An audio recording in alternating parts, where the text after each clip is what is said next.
ഗണപതിക്കൈ. ഇത് പൊതുവെ കണ്ടുവരുന്ന ഒരു വാദ്യ സംവിധാനമല്ല. പ്രാചീന കാലത്ത് ഉണ്ടായിരുന്നതോ പിൽക്കാലത്ത് വികസിച്ചു വന്നതോ എന്നറിയില്ല. കുന്നംകുളം പെരുമ്പലാവ് പരിസരത്ത് കക്കുന്നത്ത് ശങ്കരൻ എന്ന ഗുരുനാഥനാണ് ഇത് പറഞ്ഞ് പഠിപ്പിച്ചു തന്നത്.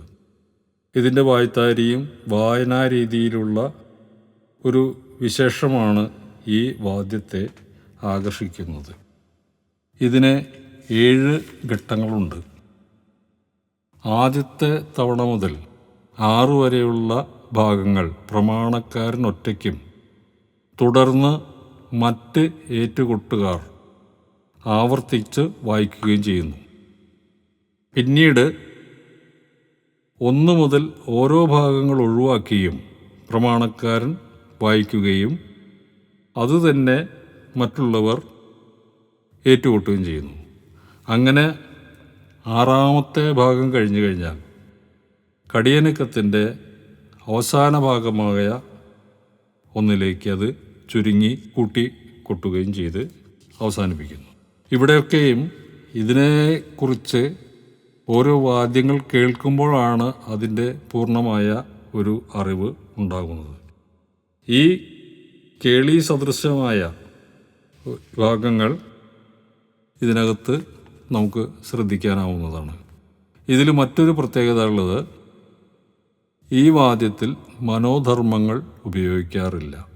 അരുത് എന്നാണ് ഗുരുനാഥൻ അറിയിച്ചിട്ടുള്ളത്. എങ്കിലും തുടർന്നു വരുന്ന കാലത്ത് ഒരുപക്ഷെ മനോധർമ്മങ്ങൾ വരുമോ എന്ന് ഇപ്പോൾ പറയാനാകില്ല. അതാർക്കും ചെയ്യാവുന്നതും കൂടിയാണ്.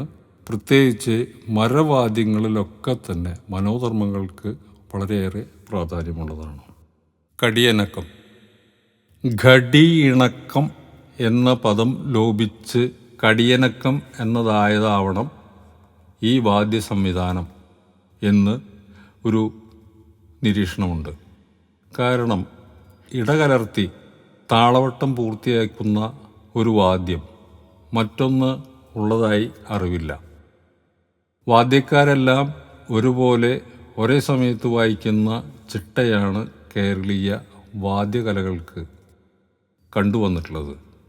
അതിൽ നിന്ന് വ്യത്യസ്തമായ ഒന്ന് എന്ന നിലയ്ക്ക് ഗവേഷകരുടെ ഒരു പ്രത്യേക ശ്രദ്ധ ഇവിടെ അനിവാര്യമാണ്. കടിയനക്കത്തിന് 3 ഉപവിഭാഗങ്ങളുണ്ട്. 1 കടിയനക്കം, 2 കിന്താന്തക്കടി, 3 ഒറ്റക്കൈ. ഇതിൻ്റെ വാദന രീതിയിലേക്ക് കിടക്കുമ്പോൾ ഏറ്റവും ചുരുങ്ങിയത് 2 മരം 1 ചെണ്ട. ഒരു സോദാഹരണ ക്ലാസ്സിന് വേണ്ടുന്ന കണക്കാണത്. ഒരു രംഗത്ത് അവതരിപ്പിക്കുമ്പോൾ 4 മരം 2 ചെണ്ട 2 കുഴൽ, ഇതാണ് ശരാശരി. അതിൽ കൂടുതലായി കഴിഞ്ഞാൽ ഒരുപക്ഷെ നിയന്ത്രണങ്ങൾക്ക് ചില ബുദ്ധിമുട്ടുകൾ അനുഭവപ്പെട്ടിട്ടുണ്ട്.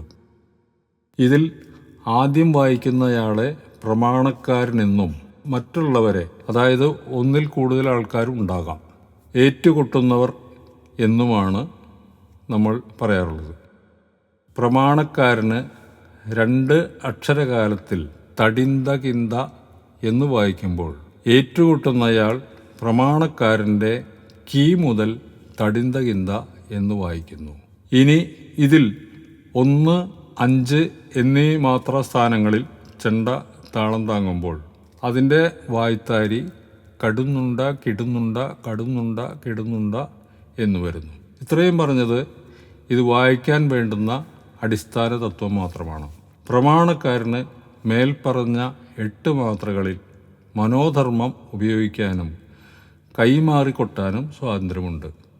എന്നാൽ ഏറ്റുകൊട്ടുന്നയാൾ പ്രമാണക്കാരൻ്റെ താളവും ഭാവവും ഉൾക്കൊണ്ട് അതുതന്നെ 5ാമത്തെ മാത്ര മുതൽ വായിച്ചു തുടങ്ങണം. ഇത് നിബന്ധനയാണ്. കേൾവിക്കാർക്ക് ആസ്വാദികരമാക്കുക എന്നത് പ്രമാണക്കാരൻ്റെ ജോലിയെങ്കിൽ ഒരേ സമയത്ത് മനസ്സ് പ്രമാണക്കാരനെ ശ്രദ്ധിക്കുകയും കൈകൾ 4 മാത്ര തള്ളി ഏറ്റുവായിക്കുക എന്ന ശ്രമകരമായ ജോലിയാണ് ഏറ്റുകൊട്ടുന്നയാൾക്കുള്ളത്. ഒരു തവണ കഴിഞ്ഞാൽ പ്രമാണസ്ഥാനം മറ്റേയാൾക്ക് കൊടുക്കുക എന്ന പരസ്പര ബഹുമാനപൂർവമായ കീഴ്വഴക്കവും ഇതിനുണ്ട്. കിന്താന്തക്കടി, ഒറ്റക്കൈ എന്നീ ഘടകങ്ങളും ഇതേ രീതിയിലാണ് വായിക്കുന്നത്. എങ്കിലും ഇവകളിൽ കൂടുതൽ കൈസാധകത്തിനും മനോധർമ്മത്തിനും അവസരം കൊടുക്കുന്നുണ്ട്.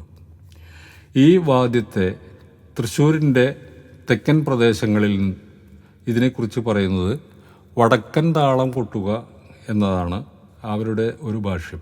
ഇതേ വാദ്യം തന്നെ മലപ്പുറം ജില്ലയിലെ തിരൂര് പ്രദേശങ്ങളിൽ പോകുമ്പോൾ അംഗം കൊട്ടുക എന്നൊരു വായ്ത്താരി കൂടി അവിടെയുണ്ട്. ലളിതമെങ്കിലും സങ്കീർണമായ ഈ വാദ്യ സംവിധാനം 2 മരങ്ങൾ തമ്മിലുള്ള ഒരു ചതുരംഗമാണ്, മത്സരമാണ്, ഒരു പയറ്റാണ്. ചിലർ ഈ പയറ്റിനെ യഥാർത്ഥ പയറ്റായും കൈകാര്യം ചെയ്യാറുണ്ട്.